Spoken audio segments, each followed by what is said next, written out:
Technical information produced by Tradewinds Climate Systems is intended for use by licensed HVAC contractors only.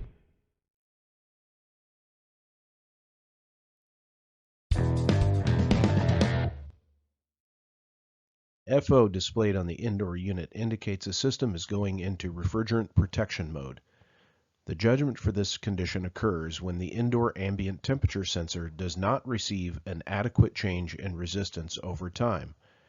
The possible causes for an FO error are a faulty sensor or a system refrigerant leak.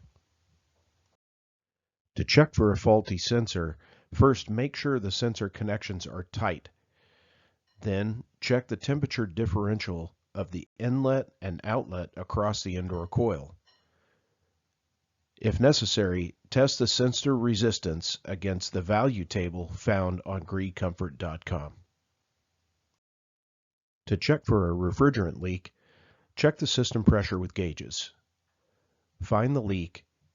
Recover the remaining refrigerant using an industry-recognized recovery machine.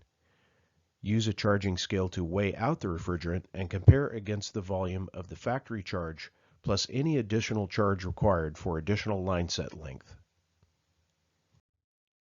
Next, repair the leak. Pressurize the system with 500 psi of dry nitrogen and hold for 1 hour. Make sure your nitrogen regulator can generate 500 psi.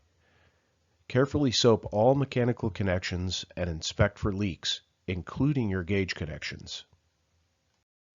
Now, using a micron gauge, pull a vacuum down to 250 microns and hold for 2 hours. Using a core remover tool will speed evacuation and provide a port for the micron gauge. Pull vacuum down to 500 microns on a new installation. When servicing, always pull vacuums down to 250 microns.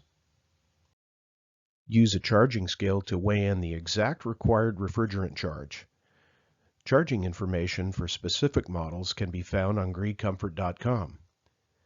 In cold weather, use a heat blanket or a halogen light to heat the tank so you can charge the system. R410A is a blended refrigerant. There is no dip tube in a 410A cylinder, so you must invert the cylinder and throttle in liquid. If not, the refrigerant mix in the tank and in your system will be disturbed.